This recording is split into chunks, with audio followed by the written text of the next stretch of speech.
Welcome back to Arunachal Daily Current Affairs series, and today is 9th of July. The question number 1 is on your screen. Which among these is the newly introduced ministry in the Union Cabinet of Government of India? And the options are Ministry of Relations, Ministry of Cooperation, Ministry of Services and Ministry of Synergy. The answer is Ministry of Cooperation. Option number B is the correct answer. अभी अभी नई ministry add की गई है government of India के द्वारा, ministry of corporation जिसका नाम है. नेक्स्ट क्वेश्चन है, what is the name of the autobiography of the veteran actor Dilip Kumar who has passed away recently? कल हमने पढ़ा था कि दिलीप कुमार जी की डेथ हो गई है. आज यहाँ पर ये क्वेश्चन पूछा गया है कि उनकी ऑटोबायोग्राफी का नाम क्या है. सबसे पहले तो मैं आपको बता दूं कि दिलीप कुमार जी का ओरिजिनल नाम है मोहम्मद यूसुफ खान, राइट. बाद में इन्होंने अपना नाम बदलकर दिलीप कुमार कर लिया था जब ये फिल्म की दुनिया में कदम रखे. लेकिन इनकी जो ऑटोबायोग्राफी है उसका नाम है the substance and the shadow. तो रिमेंबर दिस थिंग, 7 जुलाई को डेथ हुई है दिलीप कुमार जी की और इनकी जो ऑटोबायोग्राफी है वो है Dilip Kumar the substance and the shadow. Image में आप देख सकते हैं, ये है इनकी autobiography. Question number 3 is, what is the estimated GDP growth rate of Indian economy for the fiscal year 21-22 as per Fitch Ratings latest prediction? तो पहले जो फिच की रेटिंग थी वो प्रेडिक्शन थी 12.8% पर, लेकिन अब उन्होंने अपनी रेटिंग को 10% कर दिया है. यानी इंडिया की जो जीडीपी ग्रोथ है वो पहले 12.8 पर प्रोजेक्ट कर रहे थे, अब 10% पर प्रोजेक्ट किया जा रहा है. रीजंस आपको पता है, कोविड-19 पैंडेमिक जो चल रहा है और इकोनॉमी में बूस्ट आने की वजह थोड़ा रिसेशन आ रहा है. Question number 4. Mandate HQ is a payment interface to help card issuing banks provide recurring payments facility for their customers. The payment solution has been launched by which company in partnership with MasterCard? यहाँ पर हमारा correct answer है razor पे. यहाँ आप image में देख सकते हैं, रेजर पे ने मास्टर कार्ड के साथ पार्टनरशिप की है और मैंडेट HQ नाम का प्लेटफॉर्म लॉन्च किया है. ये एक पेमेंट इंटरफेस होगा जो कि हेल्प करेगा बैंक्स को कार्ड इशू करने में और अपने पेमेंट्स को सक्सेसफुल कराने में. तो कस्टमर के लिए एक रिकरिंग पेमेंट्स का ऐप होगा, ये इंटरफेस होगा जिसका नाम है मैंडेट HQ. किस किस के द्वारा है? रेजर पे with partnership with Mastercard. Question number 5. Which among these sectors have recently been included as MSME sector by Government of India for the purpose of priority sector lending? तो priority sector lending के बारे में कल हमने पढ़ा था कि अगर कोई बैंक है और बैंक की कैपिटल है 100 रुपीज, तो उसमें से 7.5 जो होगा वो उन्हें रिजर्व रखना होता है प्रायोरिटी सेक्टर लेंडिंग के लिए, यानी कि एमएसएमईज के लिए. ये ऐसे सेक्टर हैं जिन्हें बूस्ट करने के लिए गवर्नमेंट को थोड़ी सी हेल्प करनी पड़ रही है. लाइक आपकी क्लास में बहुत सारे बच्चे हैं और अगर कोई एक वीक बच्चा है तो टीचर क्या करेगा? टीचर का काम है कि वो उसे थोड़ा सा एक्स्ट्रा सपोर्ट देकर उन्हें लिफ्ट करने की कोशिश करे, यानी एक पुश की जरूरत होती है. उसी तरीके से हमारे इंडिया में जो एमएसएमई सेक्टर है उसे भी गवर्नमेंट के एक पुश की जरूरत होती है, फाइनेंशियल सपोर्ट की जरूरत होती है, जिसके लिए प्रायोरिटी सेक्टर लेंडिंग यहाँ पर फिक्स किया जाता है 7.5% पर. तो अभी गवर्नमेंट ने एमएसएमईज में रिटेल और होलसेल ट्रेड को एमएसएमई की कैटेगरी में रख दिया है ताकि उन्हें प्रायोरिटी सेक्टर लेंडिंग का फायदा मिल सके. Question number 6. Postpaid mini is a small ticket loan providing facility launched by which platform? तो ये लॉन्च किया गया है पेटीएम के द्वारा. पेटीएम क्या करेगा? पेटीएम नाउ पे लेटर, यानी कि 250 से 1000 रुपए तक का एक छोटा सा लोन के रूप में देगा. मान लीजिए आप कहीं पे बाहर शॉपिंग करने गए हैं, आपको पैसों की जरूरत है और आपके अकाउंट में पैसे नहीं है फिलहाल, तो आप 250 से लेके 1000 तक की खरीदी पेटीएम के थ्रू कर सकते हैं और बाद में आप अपने अकाउंट से पेटीएम को पे कर सकते हैं. तो एक तरीके का ये पोस्टपेड मिनी जो है वो लोन की तरह आपको काम करेगा. ऐसी फैसिलिटी पेटीएम प्रोवाइड कर रहा है. नेक्स्ट क्वेश्चन है, what was the revenue collected from goods and service tax in June? तो जून में जीएसटी के थ्रू कितना रेवेन्यू कलेक्ट किया है? 92,849 करोड़ रुपीस का रेवेन्यू गवर्नमेंट ऑफ इंडिया ने जीएसटी के थ्रू कलेक्ट किया है और ये जो जीएसटी है ये धीरे धीरे बढ़ता जा रहा है. क्वेश्चन नंबर 8 है, who has been appointed as the governor of Goa Goa के नए गवर्नर अभी चूज किए गए हैं PS श्रीधरन पिल्लई। देखिए जो नई मिनिस्ट्री आई है ना, एग्जाम में काफी ज्यादा चांसेस होते हैं इन्हें पूछने की, तो आप पूरी लिस्ट को एक तरीके से घोल के पी लीजिएगा, बिल्कुल अच्छी तरीके से लर्न कर लीजिएगा कि किस स्टेट के गवर्नर कौन बने हैं अभी, राइट, किस मिनिस्ट्री का हैंडओवर किसे किया गया है। तो गोवा के गवर्नर की बात चल रही है, PS श्रीधरन पिल्लई जी, ये गोवा के गवर्नर अपॉइंट किए गए हैं। नेक्स्ट क्वेश्चन नंबर 9 पे बढ़ते हैं। How many members are set up by DPIIT to curb digital monopolies. तो डिजिटल मोनोपोलीज को कर्ब करने के लिए जो हमारा DPIIT है उसने एक 9 मेंबर की कमिटी बनाई है। कितने मेंबर की? 9 मेंबर की कमिटी बनाई है open network for digital commerce ONDC के अंतर्गत। ये क्या करेगी? ये गवर्नमेंट ऑफ इंडिया को एडवाइस करेगी कि दुनिया भर में जो डिजिटलाइजेशन का स्कोप बढ़ रहा है, तो हमारा जो एंटायर वैल्यू चेन है उसमें जितने भी ऑपरेशंस चल रहे हैं सप्लायर्स से लेके कंज्यूमर्स तक का, उसका लॉजिस्टिक्स कैसे डेवलप किया जाए, उसमें इंफ्रास्ट्रक्चर में क्या नीड्स है, क्या हमें कंज्यूमर्स के लिए करना चाहिए, ये सारे एडवाइस बेसिकली 9 मेंबर कमिटी देगी। तो आपको याद रखना है इस कमिटी में 9 मेंबर्स होंगे टोटल, और ये ONDC DPIIT के द्वारा अपॉइंट किए जाएंगे। नेक्स्ट है which of the following city to get India second largest cricket stadium. India का सेकेंड लार्जेस्ट क्रिकेट स्टेडियम बनने जा रहा है जयपुर में। रिमेंबर, ये देखिए आप, राजस्थान क्रिकेट एसोसिएशन द्वारा जयपुर में लगभग 100 करोड़ रुपए की लागत के साथ इंडिया का दूसरा सबसे बड़ा स्टेडियम यहाँ पे बनेगा। और अगर हम बात करें कि जो यहाँ पर बनाने वाले हैं, जो फैसिलिटी इस स्टेडियम को बना रही है, उसने अभी अभी अहमदाबाद में नरेंद्र मोदी स्टेडियम को भी इनॉग्रेट किया था। नेक्स्ट क्वेश्चन है who has announced his resignation as the president of IBM। IBM आपको पता होगा इंटरनेशनल बिजनेस मशीन।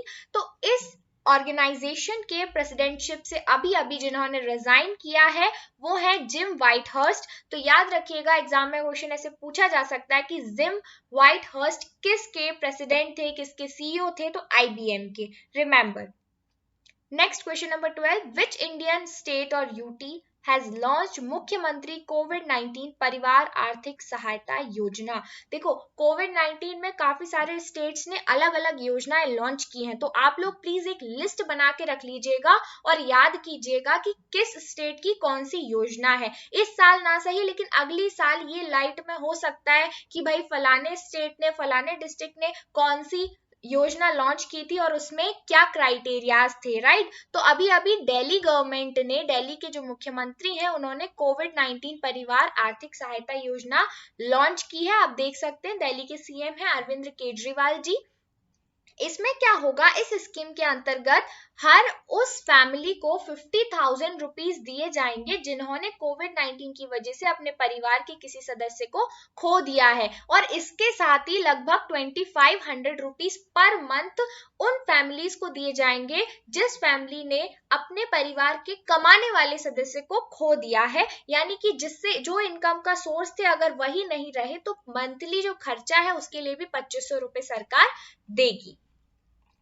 इसके लिए चीफ मिनिस्टर ने एक पोर्टल भी लॉन्च किया है ताकि लोग उस पर खुद से रजिस्टर हो सके और ट्रांसपेरेंसी बनी रहे पूरी स्कीम में।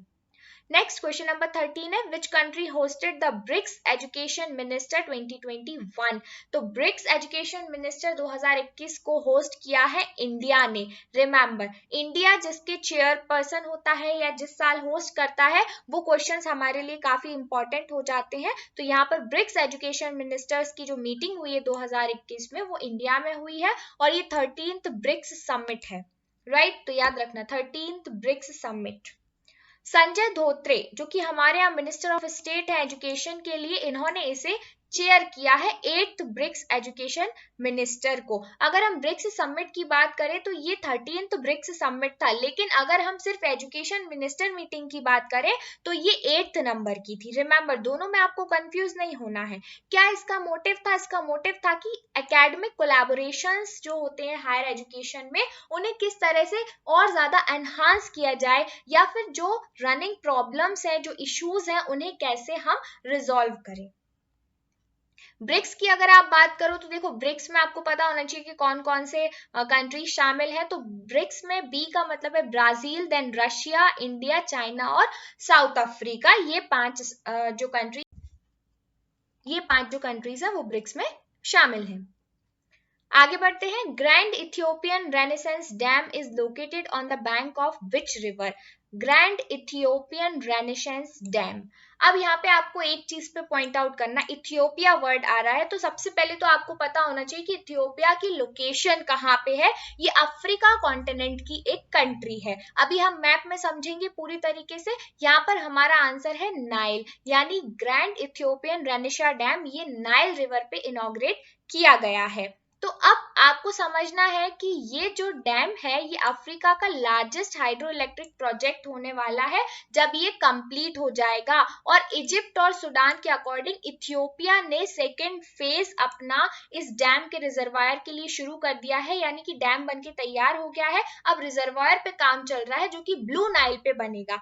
आपको बता दें कि जो नाइल रिवर है ना वो इस तरीके से पहले दो पार्ट्स में होती है। व्हाइट नाइल निकलती है लेक विक्टोरिया से जो कि यहाँ पर युगांडा में है, और ब्लू नाइल निकलती है लेक ताना से जो कि इथियोपिया में है। और इथियोपिया में ही जो ब्लू नाइल है इस पर देखो ये डैम बन रहा है, ग्रैंड इथियोपियन रेनेसा डैम। ये अफ्रीका का ईस्टर्न पार्ट है। अगर आपको समझ में आ रहा हो तो यहाँ पे अगर हम आगे जाएंगे तो ये इस तरीके से हॉर्न ऑफ अफ्रीका बन जाता है, राइट। तो ये हमारा इथियोपिया है जहां से ब्लू नाइल निकलती है, लेक ताना यहाँ पर है, और इसी पर ग्रैंड इथियोपियन रेनेसा डैम बनाया जा रहा है। आगे चल के ये व्हाइट नाइल और ब्लू नाइल दोनों एक दूसरे से मिल जाती हैं और नाइल नाम से आगे बढ़ती है ये सूडान, साउथ सूडान और इजिप्ट होते हुए इस तरीके से, और अल्टीमेटली यहाँ पर ये मेडिटेरियन सी में जाकर मिलती है, डेल्टा बनाती है नाइल रिवर। अब आपके लिए एक इंपॉर्टेंट बात बता दे कि हमारे जो ग्रीक हिस्टोरियन हेरोडोटस रहे हैं, जिन्हें फादर ऑफ हिस्ट्री भी बोला जाता है, हेरोडोटस ने कहा कि Egypt is the gift of Nile. क्यों ऐसा कहा? क्योंकि जो इजिप्ट का पूरा किंगडम है ये एक तरीके से नाइल रिवर का जो डेल्टा है उसके सिल्टेशन की वजह से बना है। यानी आपको पता होगा जो डेल्टा होता है उस जगह पे बहुत सारी सिल्ट डिपॉजिट हो जाती है। कोई रिवर अगर यहाँ से फ्लो होके आ रही है तो वो अपने साथ बहुत सारे सेडिमेंट्स बहा कर लाएगी और कहीं ना कहीं जाकर वो डिपॉजिट कर देगी। तो उस सिल्टेशन, उस सेडिमेंट्स के डिपोजिशन की वजह से ये जो इजिप्ट का एरिया है ये बना है। तो ये आई होप आपको समझ में आ गया होगा पूरा लोकेशन, नाइल रिवर का पूरा मैप और अफ्रीका में किन कंट्रीज से होकर ये निकलती है। तो आप याद रखिएगा Uganda, South Sudan, Sudan, Ethiopia और Egypt. Next question. Stan Swamy, the travel rights activist who passed away recently, was booked under which act? इन ये अनलॉफुल एक्टिविटीज प्रिवेंशन एक्ट के अंतर्गत बुक किए गए, यानी इन्हें जेल भी हुई, सजा हुई। और अनलॉफुल एक्टिविटीज प्रिवेंशन एक्ट क्या होता है कि अगर कोई भी इंसान ऐसी एक्टिविटीज में संलिप्त पाया जाता है जो कि पूरी तरीके से इलीगल है, जिससे दंगे भड़क सकते हैं, जिससे किसी भी देश की शांति को नुकसान पहुंचाया जा सकता है, तो ऐसी चीजें unlawful activities prevention act UAPA के अंतर्गत आती है। तो जो स्टैन स्वामी है ये आप इमेज में देख सकते हैं, ये एक जेसुइट प्रीस्ट थे और ट्राइबल राइट एक्टिविस्ट थे, लेकिन इन्होंने 9 मंथ्स की कस्टडी ली किसके अंतर्गत? UAPA, यानी कि ये दोषी पाए गए। UAPA एक प्राइमरी काउंटर टेरर लॉ है इंडिया में, यानी टेररिज्म को भड़काने से रोकने के लिए ये एक्ट बनाया गया है। अगर कोई भी इंसान ऐसा काम करता है जिससे अशांति हो, टेरर फैले, तो उसे इसके अंतर्गत हम अरेस्ट कर सकते हैं। ये आया था 1967 में ओरिजिनली, लेकिन इसके बाद इसमें 6 बार अमेंडमेंट यानी कि संशोधन किए गए, जो कि 2019 में अंतिम संशोधन इसमें किया गया था। स्टैन स्वामी उन 16 एक्टिविस्ट में से एक है जिन्हें अरेस्ट किया गया UAPA एक्ट के अंतर्गत, और उन पर ये आरोप लगाया कि इनके जो कनेक्शंस थे ना वो माओइस्ट के साथ थे। और माओइस्ट को आप समझ सकते हैं कि किस तरह वो नक्सलाइट हमलों में भी शामिल होते हैं। भीमा कोरेगांव का जो वायलेंस हुआ था उसमें भी इन्हें दोषी करार पाया गया है कि इनका कहीं ना कहीं उससे कनेक्शन था। तो क्वेश्चन इस तरीके से भी पूछा जा सकता है कि भीमा कोरेगांव वायलेंस में किसे दोषी पाया गया था? तो ऑप्शन में अगर स्टैन स्वामी आता है तो आप बिल्कुल निष्फिक्र होकर यहाँ पर टिक लगा सकते हैं। नेक्स्ट एंड आखिरी क्वेश्चन है हमारा ये, Bagram airfield is the key base of US military troops in which country? तो सही आंसर होगा हमारा ऑप्शन बी, अफगानिस्तान। तो बैग्राम एयरफील्ड जो कि यूएस का मिलिट्री ट्रूप्स का बेस है, ये बेसिकली अफगानिस्तान में यूएस ने बनाया है। Recently US military left Bagram airfield in the night without notifying the Afghans as per the base new commander, right? तो Taliban are said to be advancing rapidly in Afghanistan as US troops withdraw। तो US ने अपने जैसे ही वहां से सैनिक हटाए जो कि बैग्राम एयरफील्ड में तैनात थे, तो उनके हटते से ही तालिबान बहुत जल्दी जल्दी फैलने लगे हैं अफगानिस्तान में, उनकी गतिविधियां बढ़ने लगी हैं। और Afghan forces were even expecting the Taliban to attack Bagram. Afghan forces को ये डर बना हुआ है कि कहीं तालिबान बैग्राम में अटैक ना कर दे, क्योंकि यूएस ने अपने मिलिट्री ट्रूप्स बिना अफगान को बताए हटा लिए हैं। तो ये यहाँ पर खतरा मंडरा रहा है, देखते हैं आगे क्या होता है। ये हमारी आज की न्यूज थी। जुड़े रहिए हमारे साथ, कल फिर हाजिर होंगे नई खबरों को लेकर।